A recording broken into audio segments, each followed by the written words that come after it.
इन अंतिम दिनों में आत्मा का सबसे शक्तिशाली, आवश्यक, प्रासंगिक और निर्विवाद हथियार है। यदि आप परमेश्वर के साथ अपने कार्य में सफल होना चाहते हैं तो इसकी योजना बनानी होगी, इसका सुनियोजित तरीके से संचालन करना होगा।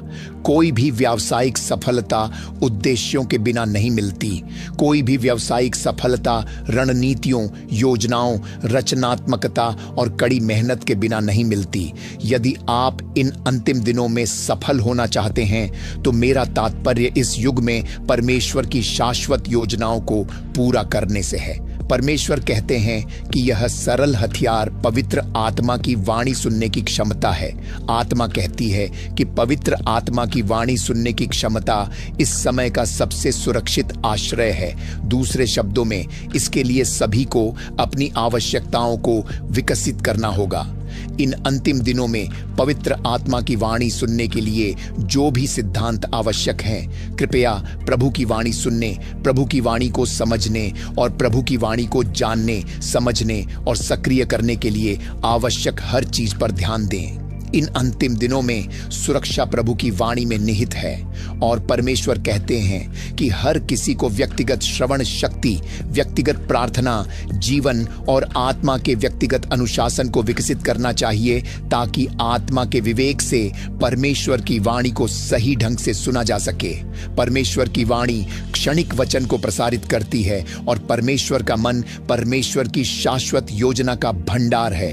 परमेश्वर की वाणी को सुनने की क्षमता आत्मा और आत्मा में हमारे मित्रों का रूपांतरित शैतान के छल के विरुद्ध सबसे बड़ा हथियार है। याद रखें कि इन अंतिम दिनों में हम एक अत्यंत जटिल शैतान का सामना कर रहे हैं। जिस शैतान से हम निपट रहे हैं वह रूपांतरित है, वह प्रकाश के दूत में परिवर्तित हो गया है, इसलिए वह मसीह के रूप में आ सकता है, वह भविष्यवक्ता के रूप में आ सकता है, वह शास्त्रों के रूप में आ सकता है, वह प्रकाश के दूत के रूप में रूपांतरित हो सकता है। लेकिन एक बात निश्चित है, वह पवित्र आत्मा का फल नहीं दे सकता, इसलिए हम उन्हें उनके कर्मों से पहचानेंगे। यदि आप भविष्यवक्ता और उपदेशक हैं तो भाई आप झूठे हैं। यदि आप उपदेशक हैं लेकिन लालच, छल और झूठ से भरे हुए हैं तो ठीक है, आप सच्चे उपदेशक नहीं हैं, आप तो रूपांतरित शैतान के उपदेशक हैं। शास्त्र के अनुसार इन अंतिम दिनों में परमेश्वर के भविष्यवक्ताओं को कैसे पहचाना जाए? शास्त्र कहता है कि उनके कर्मों से, उनके उपदेशों से नहीं बल्कि उनके चमत्कारों और अद्भुत कार्यों से, पवित्र आत्मा के फल से हम उन्हें पहचानेंगे। इसीलिए किसी चमत्कार करने वाले पर भरोसा न करें, किसी ऐसे भविष्यवक्ता पर भरोसा न करें जिसका कोई फल न हो, किसी ऐसे भविष्यवक्ता पर भरोसा न करें जिसका कोई फल न हो, किसी ऐसे चमत्कार दिखाने वाले उपदेशक पर भरोसा न करें जिसका कोई फल न हो, क्योंकि दिन बुरे हैं। इसीलिए प्रभु कहते हैं, प्रभु की वाणी सुनने के लिए एक विशेष कान की आवश्यकता होती है। हर कान परमेश्वर की वाणी नहीं सुन सकता। एक व्याकुल मन परमेश्वर की वाणी नहीं सुन सकता। भय से भरा मन परमेश्वर की वाणी नहीं सुन सकता। वासनाओं, भय, लालच, लोभ, अविश्वास, संदेह और छल से भरा मन परमेश्वर की वाणी नहीं सुन सकता।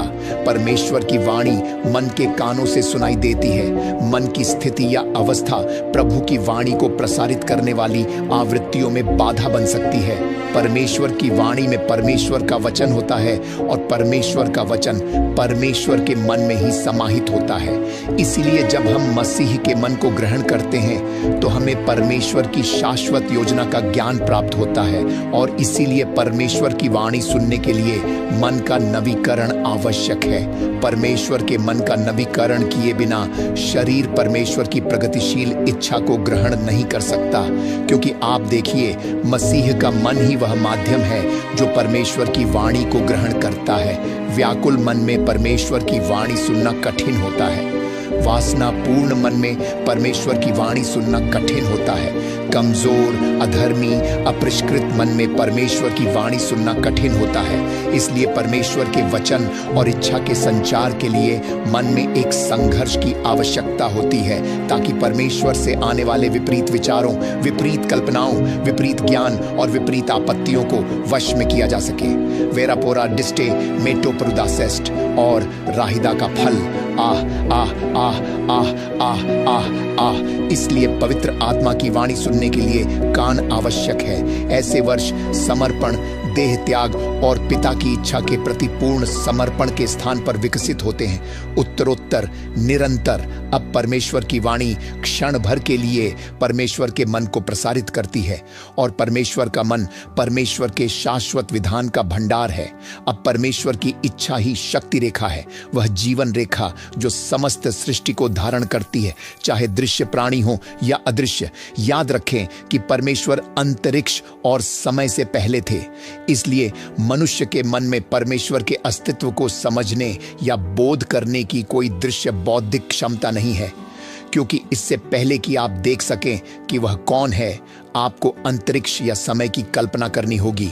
इससे पहले कि अंतरिक्ष या समय या तत्वों या किसी भी चीज का अस्तित्व हो, चाहे दृश्य प्राणी हो या अदृश्य, स्वर्ग या पृथ्वी या स्वर्ग से परे, परमेश्वर थे। परमेश्वर को तोराह के बाहर कैद किया जा रहा है। ईश्वर को उनके उद्धार के उद्देश्य के प्रकटीकरण से बाहर रखा जा रहा है। ईश्वर स्वयं को तोराह से परे प्रकट कर रहे हैं। ईश्वर का आह्वान है कि हम और आप इसे खोजें। आह, यह अब्राहम की समझ से परे है। अब्राहम ईश्वर को उसी रूप में देख सके जिस रूप में उनका उनसे सामना हुआ, केवल उद्धार की वाचा के उद्देश्य और लक्ष्य के लिए। यह कितना महत्वपूर्ण है कि पुल की मरम्मत हो गई है। पतन से लेकर मलाकी तक और आज तक सुसमाचार के सारांश तक उनके प्रकटीकरण का उद्देश्य केवल पुल की मरम्मत करना, ईश्वर के लोगों के लिए सैद्धांतिक नींव स्थापित करना था, ताकि वे साहस पूर्वक आकर उस शाश्वत ईश्वर को खोज सकें जो सृष्टि से पहले विद्यमान था। एक ऐसा क्षेत्र है जिसमें प्रवेश करने के लिए हमें भाग्य की अग्नि से लड़ना होगा। वहां ईश्वर की बैंकिंग प्रणाली का एक हिस्सा है। भंडार कक्ष, फैशन और कक्ष निश्चित रूप से शाश्वत अस्तित्व और पूर्वज। इसे मसीह का मन कहा जाता है। उसी मन के द्वारा, उसी मन में मनुष्यों को आवश्यक विश्वास सिखाया जाता है। मसीह के मन को समझने के लिए संघर्ष रोमियो की पुस्तक में पाया जाता है। मैं जानता हूं कि आप मसीह द्वारा बचाए गए हैं, आप पुनर्जीवित हुए हैं। मैं जानता हूं कि तुम्हारे नाम मेमने की जीवन पुस्तक में लिखे हैं।